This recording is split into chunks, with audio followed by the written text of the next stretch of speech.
GFC fan, এটাকে fitting করে আপনাদের দেখাবো কিভাবে ফিটিং করতে হয়। আপনারা নতুন ফ্যান কিনে এনে নিজে নিজে বাসায় ফিটিং করতে পারবেন, একদম সহজ। একদম যে বড় স্ট্যান্ড ফ্যানগুলো থাকে বাজারে পাওয়া যায়, পাকিস্তানি জিএফসি ফ্যান, এই যে 24 ইঞ্চি সাইজ, এটাকে আপনাদেরকে আজকে ফিটিং করে দেখাবো। ফার্স্ট টাইম এরকম একটা স্ট্যান্ড থাকবে, নিচে যেটা থাকে এটার সাথে এরকম একটা স্ট্যান্ড যেটার উপর ফ্যানটা দাঁড়িয়ে থাকে। এই যে স্ট্যান্ডটা দেখছেন আপনারা, এই স্ট্যান্ডটা দাঁড়িয়ে থাকে যেটা, এটা এভাবে এটার সাথে পেঁচ কাটানো আছে। এই যে দেখেন আপনারা, এখানে গোড়ার ভিতরে পেঁচ কাটানো আছে সুন্দরভাবে। এটাকে এভাবে ঘুরিয়ে ঘুরিয়ে, হাত দিয়ে ঘুরিয়ে ঘুরিয়ে এটাকে এখানে সেট করে নেবেন। এভাবে সেট করে নেওয়ার পরে এটা ফুল টাইট হয়ে গেলে এরকম স্ক্রু ড্রাইভার যদি থাকে আপনাদের বাসায়, না হলে একটা কিনে নেবেন, বেশি দাম না, হয়তো 100-150 টাকা নিতে পারে। এখানে একটা নাট আছে, এই নাটটাকে স্টার্ট দিয়ে এটাকে ভালো করে টাইট দিয়ে দিবেন, যাতে এই স্ট্যান্ডটা যাতে না লুজ হয়ে যায়। টাইট দেওয়ার পরে আমরা এখন এই যে মোটরটা দেখছেন, এই মোটরটা ফিটিং করব। স্ট্যান্ডটা নামাইলাম, স্ট্যান্ডটা কিন্তু আমার ফিটিং হয়ে গেছে পুরোটা। এখন মোটরের এই যে এখানে দেখেন, এখানে পেঁচ কাটানো আছে, আর স্ট্যান্ডের এই মাথায় পেঁচ কাটানো আছে। এখানে আমি এটাকে বসিয়ে সুন্দর করে, এই যে দেখেন পেঁচটা এখানে আমি ঘুরিয়ে ঘুরিয়ে এটাকে লাগাই নিচ্ছি।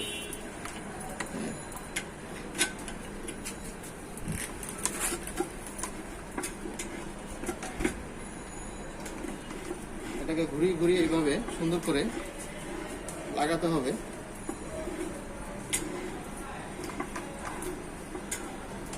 লাগানোর পরে নিচে একটা রিং আছে, রিংটা একটু টাইট দিয়ে দিবেন। এই যে এখানে রিংটা দেখছেন, এটাকে ভালো করে ঘুরিয়ে ঘুরিয়ে এই রিং পর্যন্ত টাইট দিয়ে দিতে হবে। এই যে এখন ফাইনালি টাইট হয়ে গেছে। হয়ে যাওয়ার পরে এখন আমার এই বডিটা যাতে না খুলে যায়, তার জন্য এখানে একটা নাট আছে, ছোট একটা নাট আছে। এই নাটটাকে আপনারা স্ক্রু ড্রাইভার দিয়ে ভালো করে টাইট দিয়ে নেবেন। এভাবে ভালো করে টাইট দিয়ে নেবেন, যাতে ফ্যানটা যাতে মুভিং করার সময় এই পেঁচ থেকে স্ট্যান্ড থেকে যাতে আলাদা হয়ে না যায়। তারপরে এই যে জালিটা, পিছনের জালি যেটা এরকম গ্যাপ থাকে, পিছনের জালিটা আপনারা এইভাবে, এখানে 4টা ছিদ্র আছে, 1 2 3 4, এই ফ্যানের বডির সাথে 4টা ছিদ্র আছে। এরকম 4টা নাট দেওয়া থাকবে ফ্যানের সাথেই। ওটাকে আগে খুলে নেবেন, আমি আগে খুলে নিয়েছি। এইভাবে এটাকে ফিটিং করে জালিটা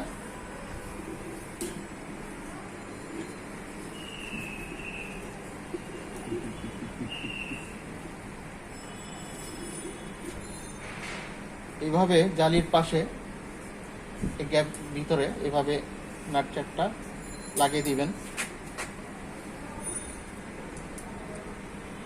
নাটগুলো এইভাবে লাগিয়ে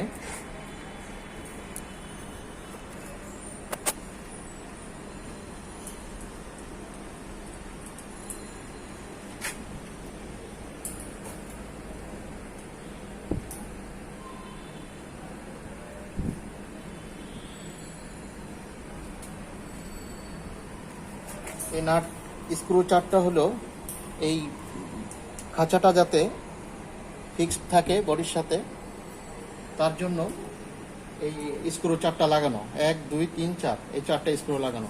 এগুলো লাগানো হয়ে গেলে এখন আমি এগুলোকে ভালো করে স্ক্রু ড্রাইভার দিয়ে টাইট দিয়ে দেব।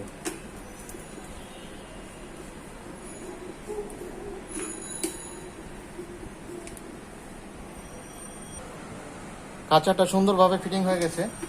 এই দেখেন নাট 4টা টাইট দেওয়ার কারণে খাঁচাটা এখন আমার নড়ছে না। এখন আমার ফিটিং করতে হবে পাখাটা। এই যে পাখাটা, এই যে হলো ফ্যানের পাখার পিছনে একটা নাট আছে, যেটা এই রোটারের সাথে লাগাইতে হবে। এখানে রোটারের এখানে একটু গ্রুপ কাটা আছে, যে দেখেন এখানে একটা গ্রুপ আছে, ছোট্ট করে একটা গ্রুপ দেওয়া আছে, এই যে দেখা যায়। হ্যাঁ, এই গ্রুপের সাথে এই যে নাটটা দেখা যায় এখানে, এই নাটটা গ্রুপের উপরে বসবে আর কি। এই যে আমি বসাই, আপনারা দেখেন, এই যে গ্রুপ সোজা করে পাখাটা আমি এই যে বসায় দিলাম। বসায় দেওয়ার পরে এখন আমি একটা স্ক্রু ড্রাইভার দিয়ে এই নাটটাকে ভালো করে টাইট দিয়ে দিব। পিছন থেকে দেখো, এই নাটটাকে আমি এখন ভালো করে টাইট দিয়ে দিব যাতে পাখাটা না বের হয়ে যায়।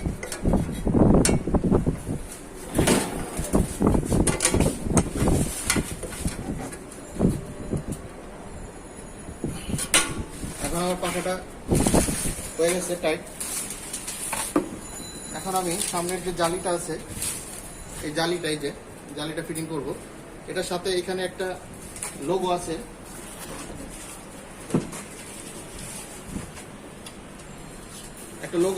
এই যে লোগোটা, এই লোগোটার পিছনে এরকম পিন থাকে, এই যে পাতলা করে একটা টিনের মতো পিন থাকে। এই যে 4টা পিন আছে, এই 4টা পিন আছে। এই পিনগুলো আপনারা এইভাবে ঢোকাবেন, ঢুকিয়ে এই পিনগুলা খাড়া করাবেন। এইভাবে খাড়া করে এভাবে ঢুকিয়ে নেবেন মাঝ বরাবর। ঢুকিয়ে নেওয়ার পরে এই পিনগুলোকে আপনারা এভাবে বাঁকা করে দিবেন।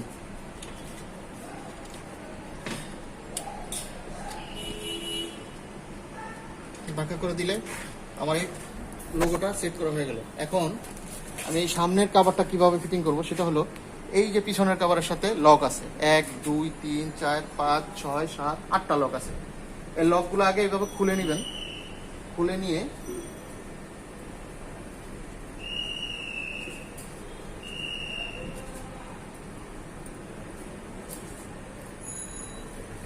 নেওয়ার পরে এখন এখানে একটা পয়েন্ট আছে, এই যে, আর নিচে একটা পয়েন্ট আছে, ছোট্ট করে একটা পিনের মতো পয়েন্ট, যে এখানে দেখা যায় ছোট্ট। এই পয়েন্টের সাথে এই যে সামনের যে খাঁচাটা, এখানে দুইটা থাকবে, এই যে এরকম ছিদ্র থাকবে। ছিদ্রটা এই পয়েন্টের এভাবে দিয়ে দিবেন।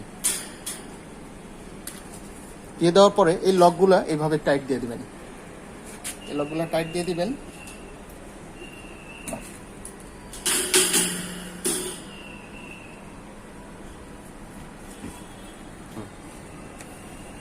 এখন আমাদের ফ্যান ফুললি কমপ্লিট।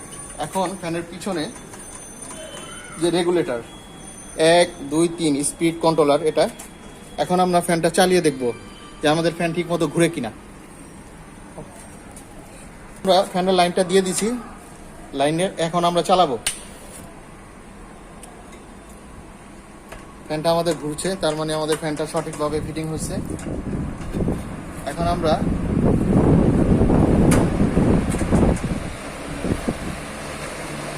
এটা হচ্ছে 3 নম্বর স্পিড।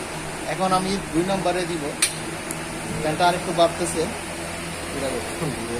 তারপরে 1 নম্বর স্পিডে দিলে সবচেয়ে বেশি স্পিড থাকবে। এখন আমরা মুভিং দিব, দেখি মুভিংটা ঠিক মতো কাজ করে কিনা।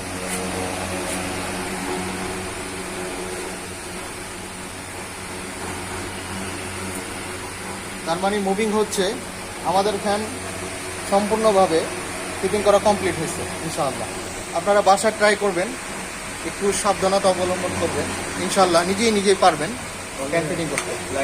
ধন্যবাদ।